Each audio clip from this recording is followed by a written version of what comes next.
This is Democracy Now!, democracynow.org. I'm Amy Goodman. We end today's show in Atlanta, Georgia, where people from around the country joined in a week of action to stop the massive $90 million police training complex known as Cop City.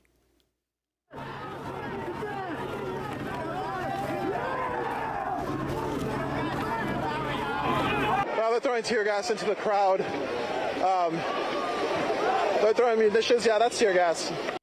On Monday, police attacked peaceful protesters with tear gas, pepper balls, flashbang grenades as over 400 marched toward the sacred Weelaní Forest, the proposed site for Cop City. Participants included the parents of the environmental defender Manuel Esteban Terán, known as Tortuguita, who was fatally shot by Georgia state troopers during a raid on the Stop Cop City protest encampment in January. Viva, viva Tortuguita! Viva, viva Tortuguita! This comes as activists have been organizing for a citywide referendum on the project, which officials have tied up in court. Meanwhile, 61 people facing RICO or racketeering and domestic terrorism charges appeared in court this month as the state tries to characterize them as militant anarchists. Al Jazeera's Fault Lines recently covered all of this in their report, Now You're a Terrorist, Atlanta's Cop City Crackdown. Sharif Abdel-Qaddous spoke to environmental activist Sarah Wasilewski, one of the dozens charged with domestic terrorism for protesting Cop City.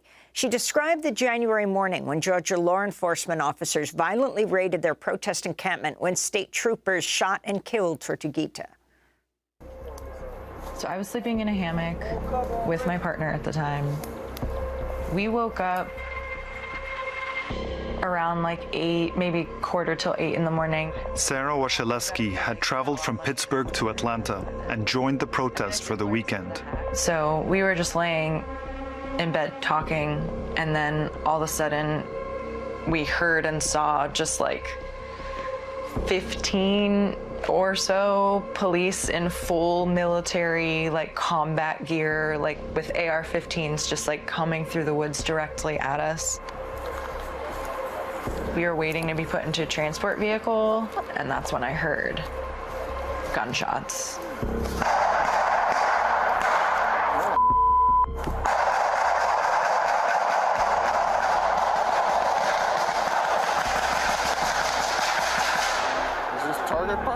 I screamed when I heard it, and the police officer that like had me also responded like, oh, like they knew something bad happened.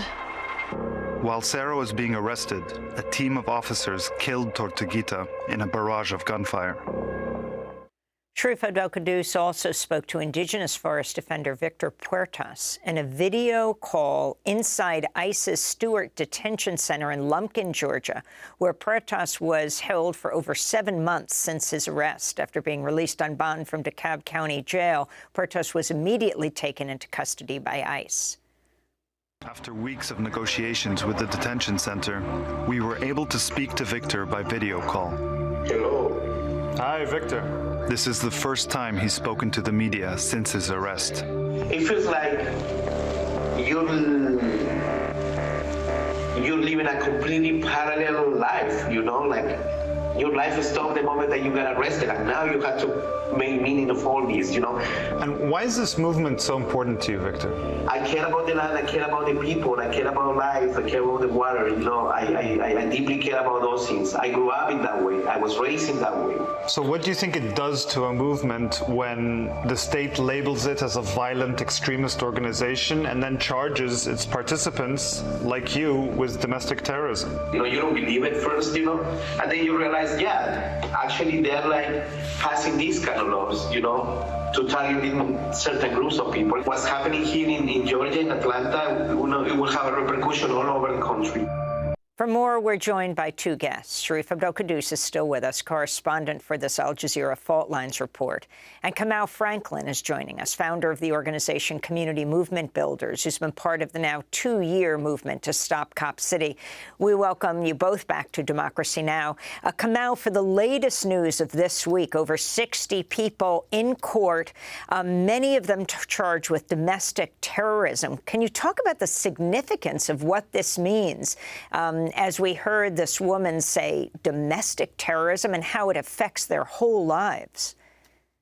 Yes, thanks for having me. I mean, this issue goes to the heart of the militarization of the police and the criminalization of movements. What we're witnessing in Atlanta is a rebirth of the COINTELPRO movement to stamp out organizers and activists, to scare people into not speaking up and participating in movements. You have people who came to Atlanta who previously were not involved in any Cop City activity, but who happened to get rounded up by police.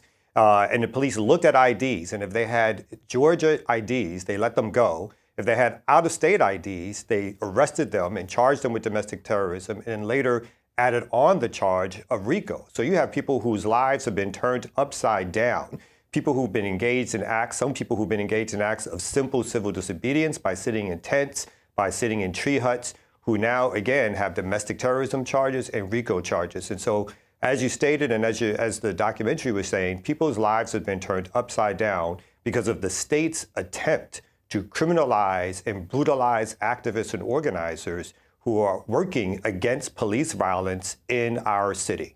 Can you talk about the range of opposition? I mean, it's not just one group. It's people who are deeply concerned about police brutality. It's also religious leaders, indigenous leaders. Talk about the area where it's being built. Yeah, one of the things about this movement has been, since the very beginning, it's been vast in its outreach. Everything from community organizers like myself, environmentalists, religious leaders, voting rights activists, yes, including anarchists, other people who are community members who've been engaged in this because they see two things happening. One is what we spoke about a couple of seconds ago, is the continued over-policing of Black and brown communities that will be happening if Cop City is built. Two is the attack against movements, which is the very reason why this vast militarized facility is even being proposed. And then three is the environmental degradation of the Weelaunee Forest, which is going to be ripped apart. Over 300 acres have been rented at $10 a year. 90 acres have already been cut down. This forest has been promised to a working class adjacent Black community for use of park space, for camping space, for trails, walking trails. All of those plans were ripped away as soon as they decided to put Cop City in. It's already caused environmental degradation in the neighborhood, and that will continue to happen as they go forth with their plans to try to build Cop City. And what about the referendum? What's happened to it? An Atlanta-wide referendum so people could decide. The city of Atlanta, along with the clerk's office, the mayor's office, the city council, have basically sat on this referendum. They've done nothing to move this forward, even though the organizers who did this, we collected over 116,000 signatures.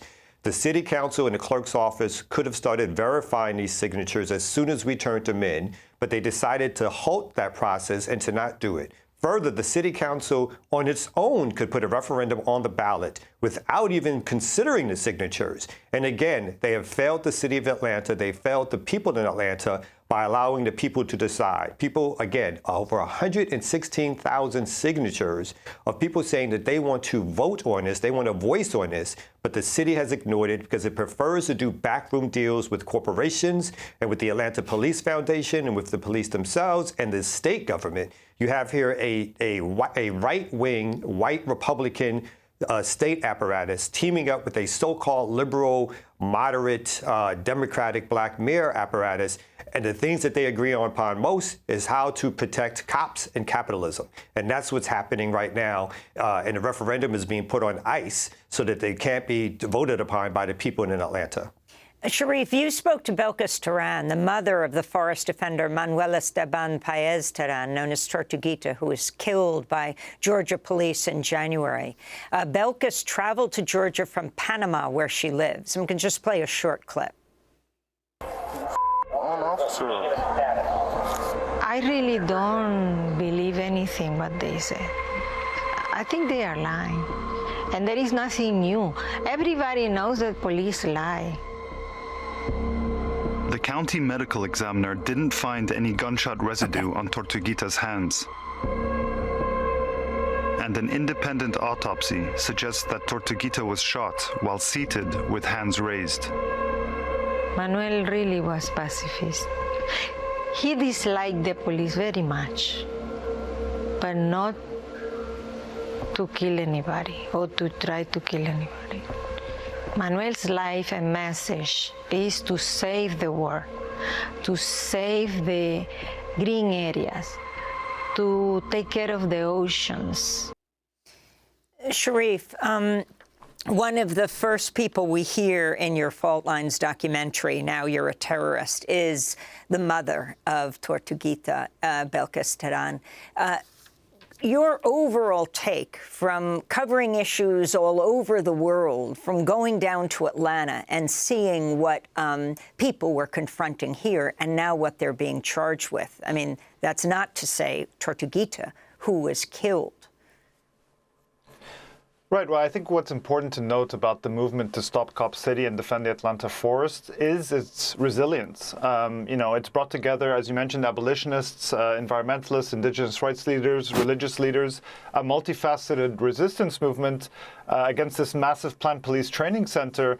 And the movement's lasted well over 2 years now. It's still going despite this massive amount of state repression against it. And what we try and document in the documentary is that many of these there's a crackdown on even lawful political activities, and lawyers say this is unprecedented, that it's basically criminalizing political association. The indictment, where 61 people are charged in this wide-ranging racketeering case, the ACLU called the theory in the indictment shocking and unprecedented, and it basically relies on people's beliefs and community organizing as the basis for the sweeping criminal liability. And just finally, as we're talking internationally too, there's protests by the Stop Cop City movement in support of Palestine as well, and against what's called the Georgia International Law Enforcement Exchange, or GILEE, where law enforcement officers from Atlanta, from across the state and the U.S.